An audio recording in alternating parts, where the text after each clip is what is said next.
केंद्रीय मंत्रिमंडल के मेरे सहयोगी, गोवा के मुख्यमंत्री, अन्य मंत्रीगण, एम्बेसडर्स, सीईओज, सम्मानित अतिथिगण, अन्य सभी महानुभाव, देवी और सज्जनों, एनर्जी वीक के इस नए एडिशन में गोवा में दुनिया के करीब 125 देशों के प्रतिनिधि जुटे हैं। आप एक एनर्जी सिक्योर और सस्टेनेबल फ्यूचर पर चर्चा करने भारत आए हैं। मैं आप सभी का स्वागत करता हूं, अभिनंदन करता हूं। साथियों, इंडिया एनर्जी वीक बहुत ही कम समय में डायलॉग और एक्शन का एक ग्लोबल प्लेटफॉर्म बनकर उभरा है। आज एनर्जी सेक्टर के लिए भारत बहुत बड़े अवसरों की धरती है। भारत दुनिया की फास्टेस्ट ग्रोइंग मेजर इकोनॉमी है, यानी हमारे यहां एनर्जी प्रोडक्ट्स की डिमांड लगातार बढ़ रही है। इसके अलावा भारत दुनिया की डिमांड पूरी करने के लिए भी बेहतरीन अवसर उपलब्ध करता है। आज हम दुनिया में पेट्रोलियम प्रोडक्ट्स के टॉप 5 एक्सपोर्टर्स में से एक हैं। दुनिया के 150 से ज्यादा देशों तक हमारी एक्सपोर्ट कवरेज है और भारत की ये क्षमता आपके बहुत काम आने वाली है। इसलिए एनर्जी वीक का ये प्लेटफॉर्म हमारी पार्टनरशिप को एक्सप्लोर करने का बहुत ही उत्तम स्थान है। मैं आप सभी को बहुत सारी शुभकामनाएं देता हूं। फ्रेंड्स, अपनी बात आगे बढ़ाने से पहले मैं एक बड़े डेवलपमेंट की चर्चा करना चाहूंगा। कल ही भारत और यूरोपियन यूनियन के बीच एक बहुत बड़ा एग्रीमेंट हुआ है। दुनिया में लोग इसकी चर्चा मदर ऑफ ऑल डील्स के रूप में कर रहे हैं। ये समझौता भारत के 140 करोड़ लोगों और यूरोपीय देशों के करोड़ों लोगों के लिए बहुत बड़े अवसर लेकर आया है। ये दुनिया की 2 बड़ी इकोनॉमीज के बीच तालमेल का एक शानदार उदाहरण बना है। ये समझौता ग्लोबल जीडीपी के करीब 25% और ग्लोबल ट्रेड के करीब 1/3 हिस्से को रिप्रेजेंट करता है। ये समझौता ट्रेड के साथ साथ डेमोक्रेसी और रूल ऑफ लॉ के प्रति हमारे शेयर्ड कमिटमेंट को भी सशक्त करता है। साथियों, ईयू के साथ हुआ ये फ्री ट्रेड एग्रीमेंट ब्रिटेन और एप्टा समझौतों को भी कॉम्प्लीमेंट करेगा। इससे ट्रेड और ग्लोबल सप्लाई चेन दोनों को मजबूती मिलेगी। मैं भारत के नौजवानों को, सभी देशवासियों को इसके लिए बहुत बहुत बधाई देता हूं। मैं textile, James and jewellery, leather and shoes ऐसे हर सेक्टर से जुड़े साथियों को भी बधाई देता हूं। ये समझौता आपके लिए बहुत सहायक सिद्ध होगा। साथियों, इस ट्रेड डील से भारत में मैन्युफैक्चरिंग को तो बल मिलेगा ही, साथ ही सर्विसेज से जुड़े सेक्टर का भी और अधिक विस्तार होगा। ये फ्री ट्रेड एग्रीमेंट दुनिया के हर बिजनेस, हर इन्वेस्टर के लिए भारत पर कॉन्फिडेंस को और मजबूत करेगा। साथियों, भारत आज हर सेक्टर में ग्लोबल पार्टनरशिप पर बहुत अधिक काम कर रहा है। मैं अगर एनर्जी सेक्टर की ही चर्चा करूं तो यहां एनर्जी वैल्यू चेन से जुड़े हुए अलग अलग क्षेत्रों में निवेश की बहुत संभावनाएं हैं। आप एक्सप्लोरेशन का ही क्षेत्र ले लीजिए। भारत ने अपने एक्सप्लोरेशन सेक्टर को काफी ओपन कर दिया है। आपको हमारे डीप सी एक्सप्लोरेशन से जुड़े समुद्र मंथन मिशन की भी जानकारी है।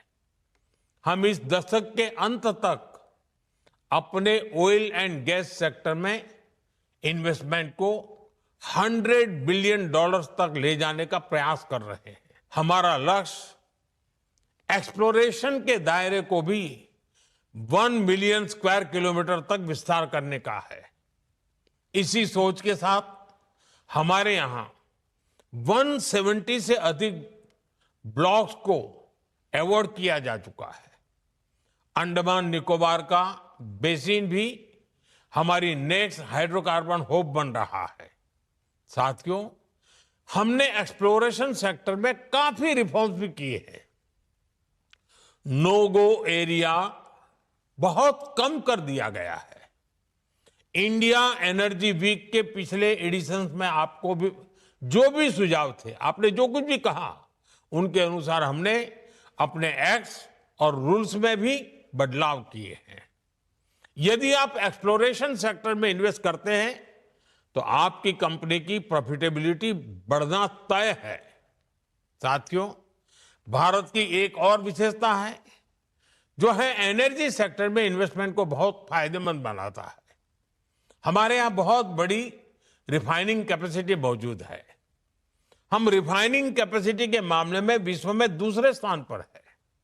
जल्द ही हम दुनिया में पहले नंबर पर होंगे। आज भारत की रिफाइनिंग कैपेसिटी करीब 260 MMTPA की है। इसे 300 MMTPA के ऊपर ले जाने के लिए निरंतर प्रयास हो रहा है। ये इन्वेस्टर्स के लिए बहुत बड़ा एडवांटेज है। साथियों, भारत में LNG की डिमांड भी निरंतर बढ़ रही है। हमने अपनी टोटल एनर्जी डिमांड का 15% LNG से पूरा करने का लक्ष्य रखा है। इसलिए हमें LNG के पूरे वैल्यू चेन पर काम करने की आवश्यकता है। आज भारत ट्रांसपोर्टेशन पर भी बहुत बड़े स्तर पर काम कर रहा है। LNG ट्रांसपोर्टेशन के लिए जिन वेसल्स की जरूरत है, हम उन्हें भारत में ही बनाने पर काम कर रहे हैं। हाल में ही भारत में शिप बिल्डिंग के लिए 70,000 करोड़ रुपए का प्रोग्राम शुरू किया गया है। साथ ही LNG के लिए देश के पोर्ट्स पर टर्मिनल के निर्माण में भी निवेश की अनेक संभावनाएं हैं। रीगैसिफिकेशन से जुड़े प्रोजेक्ट्स में भी आपके लिए इन्वेस्ट करने की बड़ी संभावनाएं बन रही है। साथियों, LNG के ट्रांसपोर्टेशन के लिए भारत में बहुत बड़ी पाइपलाइन की भी अब जरूरत है। बीते सालों में इस पर हमने बहुत निवेश किया है, लेकिन अभी भी बहुत बड़े पैमाने पर इन्वेस्टमेंट के लिए संभावनाएं हैं। आज भारत के कई शहरों में सिटी गैस डिस्ट्रीब्यूशन का नेटवर्क पहुंच चुका है और हम तेजी से अन्य शहरों में भी इससे जोड़ रहे हैं। सिटी गैस डिस्ट्रीब्यूशन भी आपके निवेश के लिए बहुत ही आकर्षक क्षेत्र है। साथियों, भारत की इतनी बड़ी जनसंख्या है, हमारी इकोनॉमी लगातार बढ़ रही है। ऐसे भारत में पेट्रोकेमिकल प्रोडक्ट्स की डिमांड भी लगातार बढ़ने वाली है। इसलिए हमें बहुत बड़े एनर्जी इंफ्रास्ट्रक्चर की आवश्यकता होगी और इसमें भी आपका इन्वेस्टमेंट आपको बहुत ग्रोथ देगा। इन सब के अलावा भारत में डाउनस्ट्रीम एक्टिविटीज में भी आपके लिए इन्वेस्टमेंट के बहुत मौके हैं। साथियों, आज का भारत रिफॉर्म्स एक्सप्रेस पर सवार है और हर सेक्टर में तेजी से रिफॉर्म्स कर रहा है। हम डोमेस्टिक हाइड्रोकार्बन को सशक्त करने के लिए रिफॉर्म्स कर रहे हैं और ग्लोबल कोलैबोरेशन के लिए ट्रांसपेरेंट और इन्वेस्टर फ्रेंडली एनवायरनमेंट बना रहे हैं। भारत अब एनर्जी सिक्योरिटी से आगे बढ़कर एनर्जी इंडिपेंडेंस के मिशन पर काम कर रहा है। भारत एक ऐसा एनर्जी सेक्टर इकोसिस्टम डेवलप कर रहा है जो भारत की लोकल डिमांड को पूरा कर सके और एफोर्डेबल रिफाइनिंग और ट्रांसपोर्टेशन सॉल्यूशन से दुनिया के लिए एक्सपोर्ट भी बहुत ही कॉम्पिटिटिव हो। साथियों, हमारा एनर्जी सेक्टर हमारी एस्पिरेशंस के केंद्र में है। इसमें $500 बिलियन की इन्वेस्टमेंट अपॉर्चुनिटीज है। इसलिए मेरा आह्वान है, make in India, innovate in India, scale with India, invest in India. इसी आग्रह के साथ मैं आप सभी को इंडिया एनर्जी वीक की अनेक अनेक शुभकामनाएं देता हूं। बहुत बहुत धन्यवाद।